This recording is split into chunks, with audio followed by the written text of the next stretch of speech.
I survived 100 days on a deserted island, but there's a catch. Every 10 seconds, a random creature is gonna spawn on me. Everything on this island is trying to kill me, and everything in the ocean is trying to kill me. With limited food options on this island, I'm gonna have to get creative if I want to survive. On day 1, I spawned at the island. This will be my new home for the next 100 days. I took a look around to get my bearings.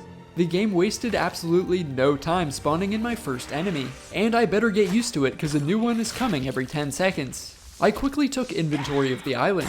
No rowboat spawned here, so I was definitely trapped. Most importantly, I counted 9 supply barrels on the island. Unfortunately, all I looted from them was 2 mangoes, 1 pomegranate, 1 coconut, 2 bananas, and 4 worms. That might sound like a lot, but this is all the fruit I have for the next 100 days.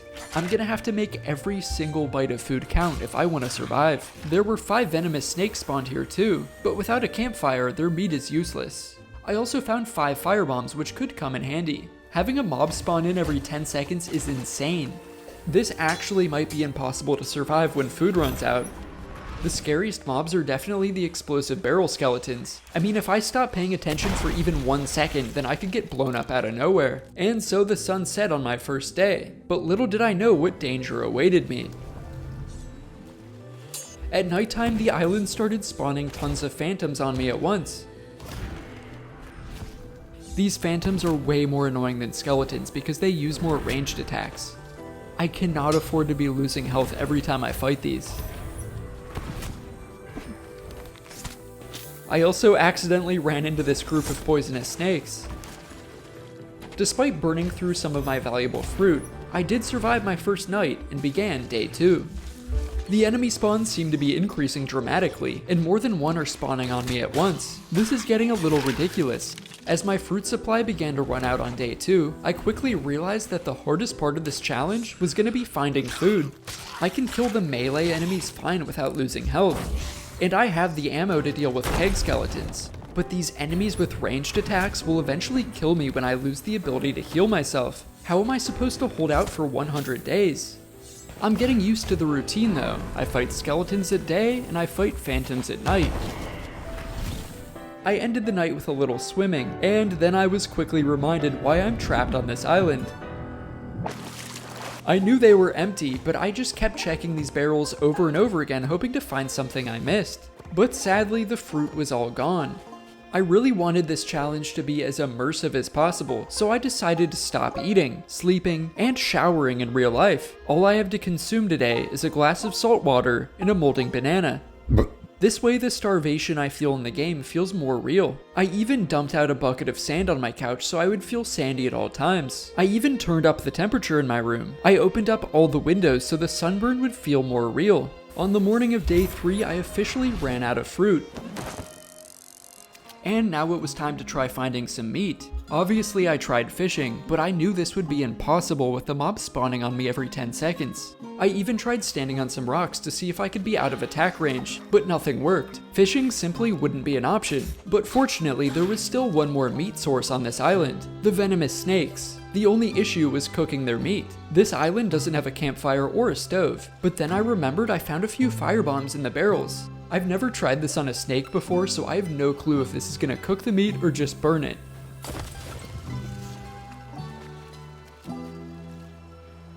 It actually worked. This snake meat would heal me 50 health per bite, and it stores up health regeneration.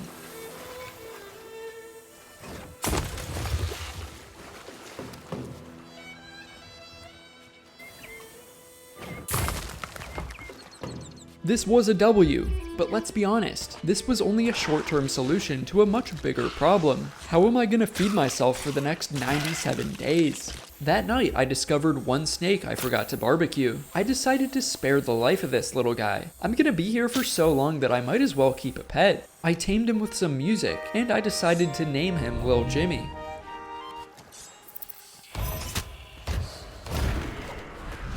On day 4, I found a box of worms washed up on the beach. Worms suck because they only heal 10 health per bite, and they make you vomit. But this is also the only food source I have left, so I kept killing the enemies as they spawned non-stop, and I burned through my stockpile of worms. I also noticed that a lot of these enemies drop me ammo pouches so I can refill my pistol ammo. But it's still important to conserve ammo just to be sure I can deal with these keg skeletons. If I ever ran out of ammo, there would actually be no way to kill these guys without killing myself. On day 5, my worm supply finally ran out and my health bar was dangerously low. It was time to start digging for more worms. And so with shovel in hand, I frantically started searching for more grubs, earthworms, and leeches. It ain't much, but it's honest work, and right now it's my only hope of survival. I promise Lil Jimmy loves me, he just has a weird way of showing it. On day 6, I decided to venture into the water again in search of anything that could help me. As I explored the coast, another shark spawned on me. I tried killing it, but it was definitely not worth it. The uncooked meat is basically useless to me. And each shark bite takes off 50 health, but I kept exploring anyways. Sometimes sunken items can spawn here, so it's worth looking around. My ocean exploration was a failure, but as I was singing Lil Jimmy a lullaby, I noticed something in the distance. Another player's ship was nearby. Maybe this could be my ticket out of here. The ship was still there on day 7. Maybe the crew would be friendly and rescue me, or if they're hostile then I could hide as a stowaway, or jump off and retreat back to the island. Either way, it was worth a shot. The game spawned in 2 keg skeletons for me that night. I carefully shot the skeletons without detonating the kegs.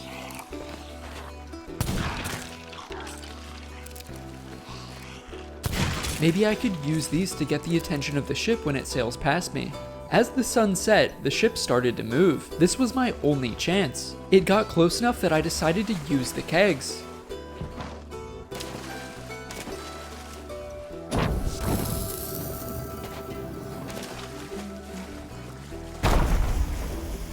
I frantically started trying to quick chat ahoy and I need help. I also shot my gun in the air. I tried everything I could think of to get their attention. Yo! Unfortunately, this ship either didn't care about me, or were too scared of me to stop. It looks like Lil Jimmy and I are still gonna be stuck here for a while, but maybe there was still hope for me. On day 8, I realized how bad of a position I was truly in. I basically had to spend all day digging for worms just to keep up with the amount of enemies that were spawning. And digging for worms was hard because I was only finding 1 worm for every 4 holes I dug. I got so desperate that I even tried fishing again, but of course that still wouldn't work.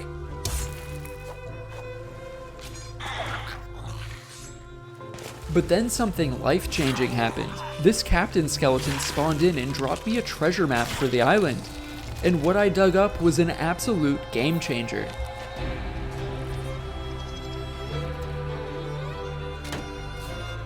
This is a Reaper's chest, which is marked on the map for everyone to see, and it casts a giant beacon up in the sky.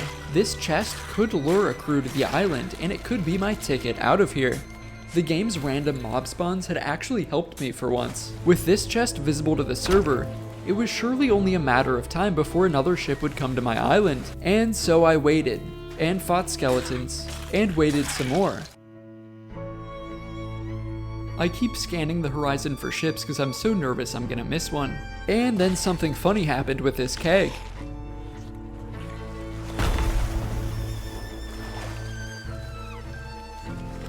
Wait, what? As the sun set, I spotted a ship nearby. The booty consumer had spawned in at the closest outpost. Could the booty consumer be my savior? Surely he would come snag this Reaper's chest, and maybe I could sneak on board his ship. On day 10, I was still patiently waiting for someone to come for my Reaper's chest, and I was still frantically trying to survive all these mobs.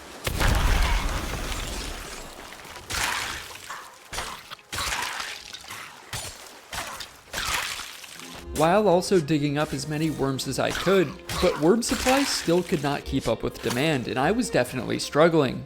Tonight I played Lil Jimmy his favorite song.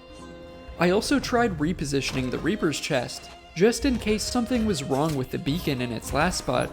I just don't understand how no one's coming to the island for this.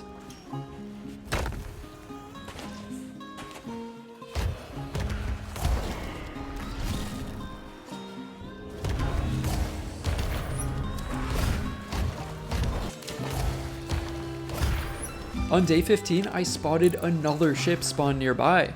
Surely someone on this server will want this Reaper's chest, right? And of course it sailed away in the opposite direction.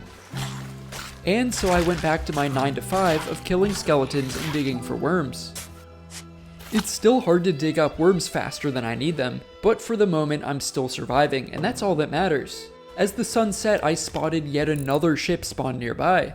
I'm only 15 days in, but this is already the longest I've ever spent on an island in Sea of Thieves. This place has become a prison for me, but as stressful as it is to survive, I can't help but notice how beautiful it is. Sometimes when I play this game, I forget to just stop and stand still. Sometimes I forget to just look around. Sea of Thieves really has the most beautiful graphics of any game I've ever seen. By day 20, I saw another ship spawn nearby, and yet no one had taken the bait of my Reaper's chest. Does no one like Reaper's chests anymore? I've seen so many ships sail past my island that I've just started to accept the truth. No one is coming for me. I'm gonna be trapped here forever, and I'll need to find another way to survive, or another way to escape this island. But for now, all I can do is just keep working, killing skeletons, and digging for worms. This challenge is starting to take its toll on me. The isolation here is starting to drive me insane. I'm so lonely that I can hear the trees speaking to me. They tell me things. This tree told me that there's bugs living under my skin, and I need to peel them out. This tree told me that JFK was assassinated by the CIA because he threatened to dissolve the agency following his rejection of Operation Northwoods at the height of the Cold War. On day 25, I noticed a huge problem. That hurricane is moving towards my island. If that storm hits me, then I will not survive. Either I escape this island within the next few days, or I am cooked. I mean literally, I'm cooked. I'm gonna get burned alive by lightning. Lightning strikes you if there's a sword in your hand, and these mob spawns are forcing me to always have a sword in my hand. As much as I hate to admit it, I think I'm gonna have to swim to escape this island. The water may be infested with sharks, but I'd rather take my chances swimming than stay here and die. And so I decided that this is the day I overcome my fear of sharks. Not only did I conquer my fear, but I actually made peace with the sharks. I even learned how to ride them.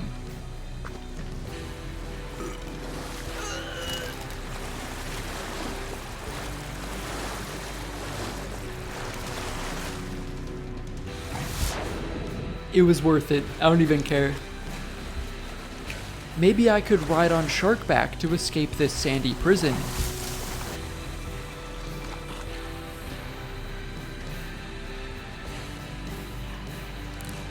For the next few days, I tried to stockpile as many worms as I could to prepare for my journey. The plan is to swim to that outpost. It's the closest island. And more importantly, there's no mob spawns on outposts. It's completely safe, and it would be a guaranteed win to this survival challenge. The only problem is surviving the long swim, and I don't think worms are going to be enough to survive on while I'm getting mauled by sea creatures. Suddenly, everything changed on day 29. Another captain skeleton spawned in, and it dropped me another treasure map to go dig up on this island. I didn't even realize how overpowered captain skeletons are for this challenge.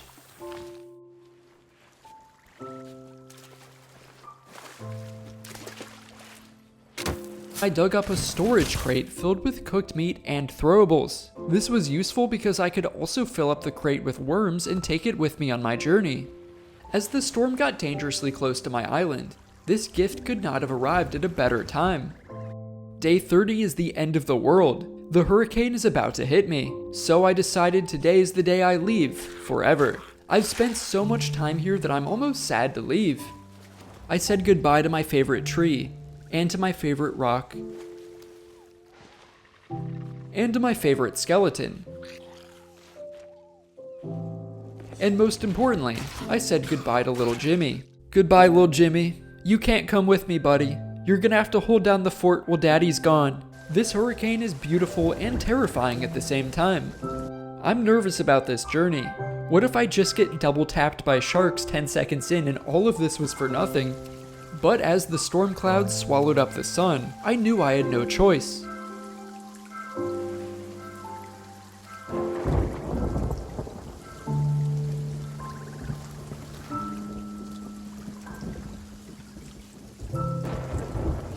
I used my compass to get a proper heading on where I'm swimming to. This way I won't get lost in the waves on the way. With my sword, pistol, and storage crate in hand, I ventured into the dark water.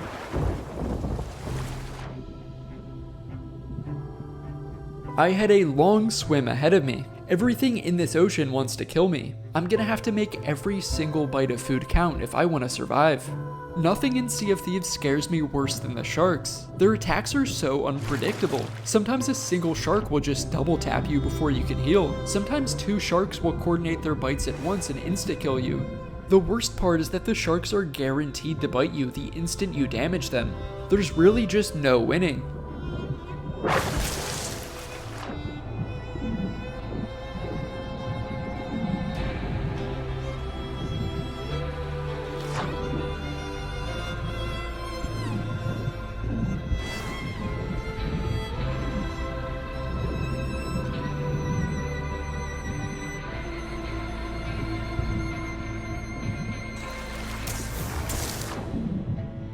Every time I stop to fight sea creatures, I keep losing track of which direction I should be swimming.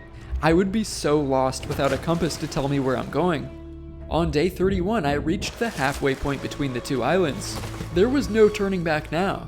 I killed 10 sharks on my first day of swimming, but the ocean decided to throw me a new challenge: sirens. These monsters swarmed all around me and I had no choice but to fight. I need to kill them as quickly as possible before the next wave of sharks spawn in. There's no way I can fight off both of these monsters at once.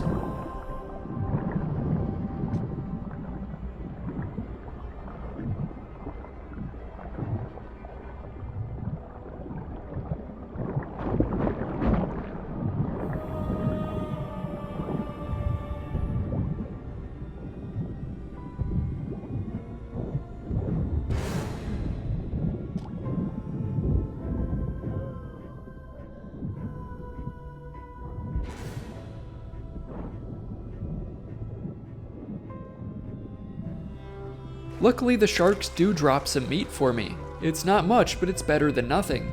Unfortunately, this raw shark meat makes me vomit. By day 32, my storage crate ran out of food completely, so I left it behind. It was now just me and the few items I still had in my inventory.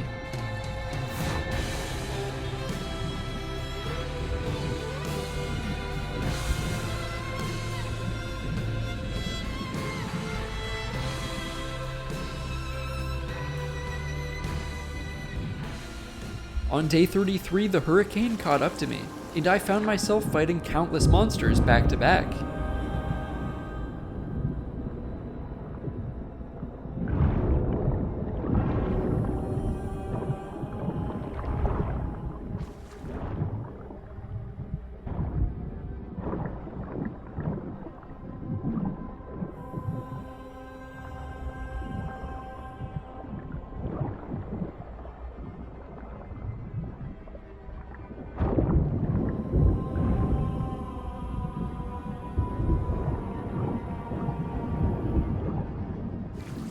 The outpost was now in sight. I just needed to hold on a little longer.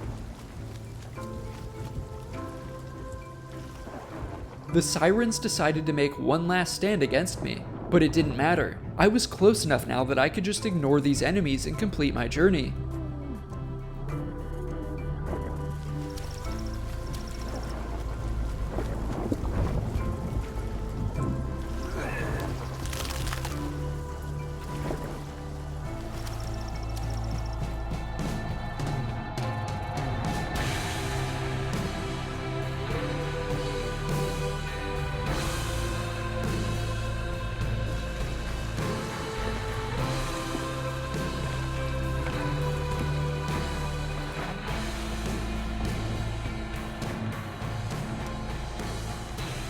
I had come so far and it was finally over. I reached the outpost. I survived without dying even once. I beat this challenge and now it was time for a drink. And another drink. And another drink. And now it's time to celebrate by operating a nautical vehicle while intoxicated. So victoriously I stumbled to my ship and set sail. I later woke up to find myself shipwrecked. And then as I swam to the island, I remembered. This is how I got here in the first place. If you enjoyed this video, then please subscribe to me. And thanks for watching, Captain Squiddy.